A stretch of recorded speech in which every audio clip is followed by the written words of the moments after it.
अस्सलाम वालेकुम, welcome back to my YouTube channel. उम्मीद है आप सब लोग खैरियत से होंगे और अपने अपने प्रोसेस को जो है परसू कर रहे होंगे।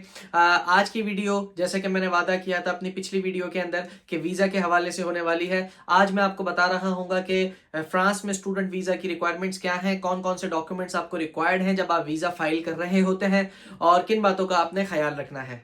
सबसे पहली बात मैं आपको बताता चलूं कि जब आपके पास एडमिशन लेटर आ जाता है तो आपने जो है अपने उस एडमिशन लेटर को कैंपस फ्रांस के थ्रू वैलिडेट करवाना होता है। वहां से एक वैलिडेशन सर्टिफिकेट आपको मिलता है एतुदिएशन फ्रांस के पोर्टल के थ्रू, और इसके ऊपर मैंने कंप्लीट अपनी वीडियो बनाई हुई है, वो आप देख सकते हैं। और जब आपका एडमिशन लेटर आपको आ जाता है तो उसके बाद आप अपने वीजा डॉक्यूमेंट्स को प्रिपेयर करते हैं, और जब आपके वीजा डॉक्यूमेंट्स प्रिपेयर हो जाते हैं तो उसके बाद आप जाते हैं अपॉइंटमेंट लेने एईजी के ऑफिस पर।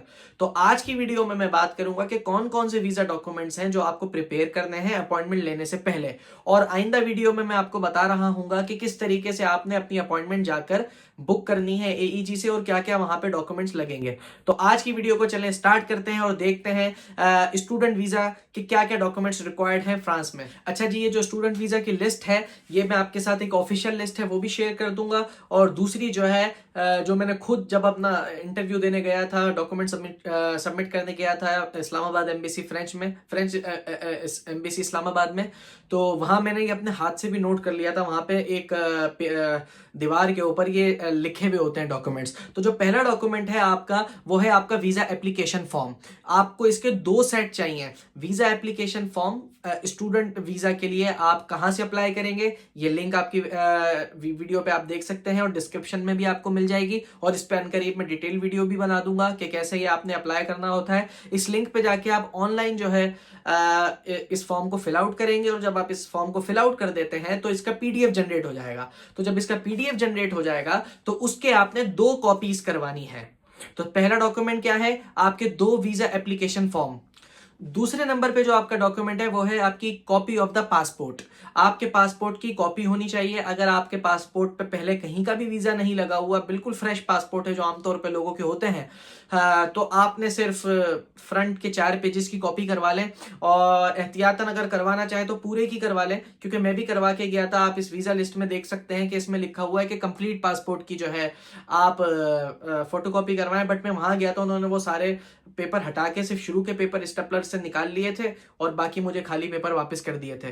तो दूसरा डॉक्यूमेंट आपका क्या है, आपके जो है पासपोर्ट की कॉपी। और तीसरा डॉक्यूमेंट आपका क्या है, आपकी passport size photo. Passport size photos आपके पास 4 होनी चाहिए। 2 आपकी पिक्चर्स लगेंगी, 2 आपके 2 एप्लीकेशन फॉर्म्स के ऊपर। एक पिक्चर वो आपसे आप ऑन द स्पॉट ले लेंगे, तो एक पिक्चर आप एक्स्ट्रा भी अपने साथ लेके जाइएगा। एमबीसी में 3 पिक्चर्स की रिक्वायरमेंट होती है, बट आप 4 अपने साथ लेके जाइएगा, या ज्यादा लेके जाना चाहे तो ज्यादा ले जाइएगा। चौथे नंबर पे जो आपका डॉक्यूमेंट है वो है आपके सीएनआईसी की फोटोकॉपी। आपका जो सीएनआईसी है उसकी A4 पेपर के ऊपर फोटोकॉपी करवा लीजिएगा फ्रंट बैक, तो ये ज्यादा बेहतर है। अगर आप छोटे पेपर पे भी करवाएं तो वो भी चल जाएगी। 5वें नंबर पे जो आपका डॉक्यूमेंट है वो है आपकी पेमेंट रिसिप्ट। पेमेंट रिसिप्ट जो आपने कैंपस फ्रांस को 30,000 रुपए पे किए थे, उसकी आपके पास चालान होगा, उसकी आपके पास रिसिप्ट होगी। अगर आपके पास नहीं है रिसिप्ट तो आप कैंपस फ्रांस के एतुदिएशन फ्रांस पोर्टल पर भी जा सकते हैं, वहां पर भी आपको पेड की रिसिप्ट मिल जाएगी। 6ठे नंबर का जो डॉक्यूमेंट आपको चाहिए वो चाहिए आपका सीवी या रेज्यूमे।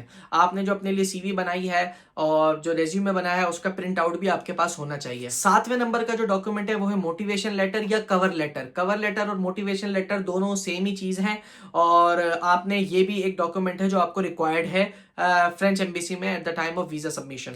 8वें नंबर पे आपको चाहिए यूनिवर्सिटी का एक्सेप्टेंस लेटर या फिर वैलिडेशन सर्टिफिकेट। या फिर मैंने क्यों कहा, अगर आपका एडमिशन कैंपस फ्रांस के थ्रू आया है तो आपको directly visa validation certificate admission validation certificate मिलेगा, जो मैंने अपनी पिछली वीडियो में बता दिया है। हो सकता है आपको यूनिवर्सिटी एडमिशन लेटर भी भेज दे, तो ये ऑप्शनल बात है। और वो लोग जिन लोगों ने डायरेक्टली यूनिवर्सिटी में अप्लाई किया उनको दोनों चीजें चाहिए होंगी, कि उनको एक अपना एडमिशन लेटर भी लगाना है और दूसरा visa validation certificate admission validation certificate भी लगाना है। 8वें नंबर पे जो आपके डॉक्यूमेंट होने वाले हैं वो तमाम आपके एजुकेशनल सर्टिफिकेट्स होने वाले हैं।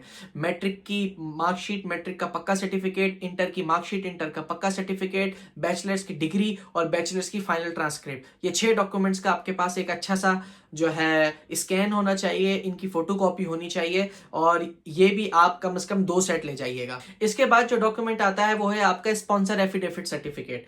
अब स्पॉन्सर जो भी आपका होगा, आपके केस में आपके अंकल हैं, आपके चाचा हैं, आपकी मदर हैं, आपके फादर हैं, आपका भाई है, कोई भी है, तो वो जो एफिडेविट बनेगा वो एफिडेविट आपने लेकर जाना है और उसको नोटराइज भी लाजमी तौर पे करवाइएगा। एफिडेविट आप बनवा लीजिएगा 200 वाला या 250 वाला जो बनता है स्टैम्प पेपर, 200 वाला या 250 वाला स्टैम्प पेपर पे बनवा लीजिएगा और उसको नोटराइज भी करवा लीजिएगा। नोटराइज में मतलब वो टिकलियां लगती हैं, एक गोल्डन कलर की टिकली होगी और एक ट्रायंगुलर टिकली होगी और एक और अलग सी गोल सी टिकली होगी, तो ये 3-4 टिकलियां लगेंगी, तो ये भी आपने लगवा लेना है। और एफिडेविट के अंदर जो आपका स्पॉन्सर है उसके सीएनआईसी की भी कॉपी लाजमी जाएगी। अगर आपने 2 स्पॉन्सर लगाए हुए हैं अपने एफिडेविट के अंदर के फादर और मदर, तो फादर की भी सीएनआईसी कॉपी, मदर की भी सीएनआईसी कॉपी जाएगी। उसके बाद आपका जो डॉक्यूमेंट होने वाला है वो है बैंक स्टेटमेंट या इनकम प्रूफ। इनकम प्रूफ से मुराद यहाँ पे टैक्स रिटर्न्स नहीं है। अगर आप टैक्स रिटर्न नहीं लगाते कोई इसमें कोई मसला ही नहीं है, क्योंकि ये रिक्वायर्ड भी नहीं है। आपने सिर्फ लगानी है बैंक स्टेटमेंट, 6 महीने की बैंक स्टेटमेंट लगानी है, उसके साथ अकाउंट मेंटेनेंस सर्टिफिकेट लगाना है। ये 2 सर्टिफिकेट आपको बैंक से मिलेंगे। एक मिलेगी बैंक स्टेटमेंट जिसका हर पेज जो है साइन होना चाहिए मैनेजर का बैंक के, और स्टैंप होनी चाहिए हर पेज के ऊपर, और जो है आपका जो अकाउंट मेंटेनेंस सर्टिफिकेट है वो, ये 2 सर्टिफिकेट्स आपका नेक्स्ट डॉक्यूमेंट होने वाला है। यहाँ पे एक ऑप्शनल बात यह है कि अगर आप चाहें तो अगर आप अपने फादर की इनकम स्लिप्स लगाना चाहते हैं या फिर कारोबार की कोई स्लिप्स लगाना चाहते हैं, ये ऑप्शनल है कि रिक्वायर्ड नहीं है, मगर आप लगाना चाहें तो बहुत अच्छा है। मैंने भी अपने केस में अपने फादर की इनकम स्लिप्स लगाई थी, और अगर किसी के फादर या मदर या स्पॉन्सर जो है वो रिटायर्ड है तो वो पेंशन स्लिप्स लगा सकते हैं। उसके बाद जो आपका डॉक्यूमेंट है बहुत ज्यादा इंपॉर्टेंट, वो ये है कि अकोमोडेशन सर्टिफिकेट, कि आप रहेंगे कहां पर। या तो आपको यूनिवर्सिटी की तरफ से अकोमोडेशन मिल गई होगी, या फिर आपने क्रूज के थ्रू अकोमोडेशन ली होगी, या तीसरा आपने प्राइवेट अकोमोडेशन की होगी।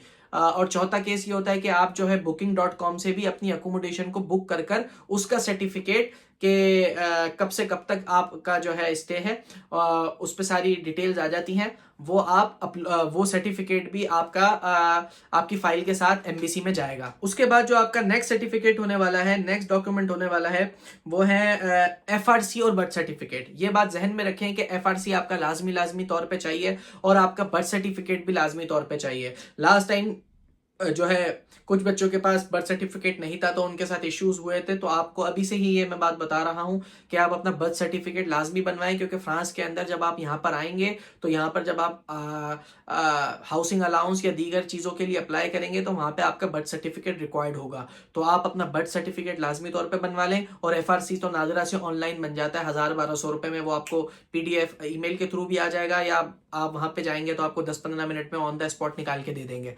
तो ये 2 डॉक्यूमेंट्स भी आपको लाजमी चाहिए, इनकी भी कॉपीज जो है आपके पास सबमिट होंगी फाइल सबमिशन के टाइम पे। अच्छा जी, last but not the least point जो है वो ये कि आपने जो है फीस देनी है। स्टूडेंट वीजा की आमतौर पे फीस होती है 50 यूरो, ये सब्सिडाइज्ड होती है। अब 50 यूरो उस टाइम पर जब आप वीजा फाइल कर रहे होंगे तो क्या होंगे वो मैं नहीं जानता। आजकल रेट चल रहा है यूरो का 330 रुपए पाकिस्तानी, तो 330 के हिसाब से 16,000 कुछ बनते हैं, 16,500 इस तरीके का कुछ बन जाएगा, या फिर ऊपर नीचे ये होता रहेगा, आप इसको एग्जैक्टली देख लीजिएगा। और ये फीस आप अपने हाथ में कैश लेकर जाएंगे, ये बात आप जहन में रखें कि ये फीस आपके हाथ में कैश होनी चाहिए पूरी की पूरी। और 100-50 वाले नोट्स भी लेके जाइएगा अपने साथ, अगर आप वहां ज्यादा देंगे तो आपको बदले में खुले पैसे वापस नहीं मिलने। तो आपने जो है जिस दिन जा रहे हैं वीजा उस दिन आप देख लीजिएगा कि यूरो का रेट क्या चल रहा है, उस हिसाब से 100-500 ज्यादा लेके जाइएगा खुले पैसों में, कि वहां जितने भी उन्होंने लिखे हुए हों। जैसे मेरे केस में लिखे हुए थे 16,150 लिखे हुए थे गालिबन, जहां तक मुझे याद है। तो कुछ लोगों के पास थे 16,500, तो उन्होंने वो पूरे के पूरे सबमिट किए। तो कहने का मकसद यह है कि आप खुले पैसे भी साथ लेके जाइएगा। और एक लास्ट डॉक्यूमेंट ऑप्शनल डॉक्यूमेंट है, अगर आप लगाना चाहें, वो ये कि अगर आपके पास आइल्स का सर्टिफिकेट है तो आइल्स का सर्टिफिकेट लगा लें, अगर आपके पास टोफिल है टोफिल लगा लें, अगर आपके पास वर्क इंटर्नशिप की हुई है, कहीं वर्क का सर्विसेज की हुई है, वर्क एक्सपीरियंस लेटर है तो वो लगा लें, आपके पास जो है अलग अगर टैक्स रिटर्न बने हुए हैं तो वो लगा दें, आपके पास जो है अगर कोर्सेरा से रिलेटेड सर्टिफिकेट्स हैं तो वो लगा दें, रिकमेंडेशन लेटर्स हैं तो वो लगा दें। और इस तरीके के जो तमाम सर्टिफिकेट जो आपकी एप्लीकेशन को आपको लगता है स्ट्रॉन्ग कर सकते हैं तो वो आप लगा सकते हैं। वो एकेडमिक भी हो सकते हैं, वो आपके प्रोफेशनल भी हो सकते हैं। तो मैंने अपने केस में अपना आइल्स का सर्टिफिकेट लगाया था, कोर्सेरा के डॉक्यूमेंट्स का सर्टिफिकेट लगाया था, और जो मैंने अपना बैचलर का थीसिस किया था उसका एब्स्ट्रैक्ट और समरी का सर्टिफिकेट पेज का प्रिंट आउट भी लगाया था। तो जी ये आप स्क्रीन पे देख सकते हैं, ये 2 सर्टिफिकेट्स या 2 फोटोज, एक उनका ऑफिशियल है जो उनको डॉक्यूमेंट्स चाहिए होते हैं स्टूडेंट वीजा के लिए, और दूसरा जो मैंने अपने हैंड रिटन लिखे थे एम्बेसी में जाकर। तो ये दोनों स्नैप्स जो है आप यहाँ से स्नैपशॉट ले सकते हैं स्क्रीन को रोककर, और आप देख सकते हैं एक वेबसाइट्स भी यहाँ पे दी हुई हैं कि कहाँ से जाके आपको अपना वीजा फॉर्म भरना है और क्या चीजें कैसे करनी है। इस बात का ख्याल रखेंगे सारे डॉक्यूमेंट्स आपके पूरे होने चाहिए, कम नहीं होने चाहिए। अपने साथ ओरिजिनल डॉक्यूमेंट्स लाजमी लेके जाइएगा, और बाकी जो एम्बेसी में सबमिट होंगे वो जो सारे के सारे मैंने अभी डॉक्यूमेंट्स बताए वो फोटोकॉपी सबमिट होंगी एम्बेसी के अंदर, सिवाय एफिडेविट के। एफिडेविट ओरिजिनल सबमिट होगा। ठीक हो गया। आपके जितने भी डॉक्यूमेंट्स अभी मैंने डिस्कस किए हैं, 12 13 14 डॉक्यूमेंट्स, ये सारे के सारे फोटोकॉपी सबमिट होंगी, बट एफिडेविट ओरिजिनल वाला सबमिट होगा। तो ये बात आपने जहन में रखनी है। तो जी ये थी मेरी आज की वीडियो। उम्मीद करता हूं आपको डॉक्यूमेंट्स के हवाले से चीजों के बारे में पता चला होगा कि क्या स्टूडेंट वीजा के लिए डॉक्यूमेंट्स रिक्वायर्ड हैं, कौन कौन से। और अनकरीब नियर फ्यूचर में मैं वीडियोस बनाऊंगा जिसमें मैं हर डॉक्यूमेंट को डिटेल में डिस्कस करने की कोशिश करूंगा, जैसे कि वीजा एप्लीकेशन फॉर्म कैसे भरना है, अकोमोडेशन कैसे लेनी है। तो till then take care of yourself, अपना ख्याल रखें। वीडियो पसंद आई तो इसको लाइक करें और चैनल को सब्सक्राइब करें और अपने दोस्तों के साथ शेयर करें। Bye bye.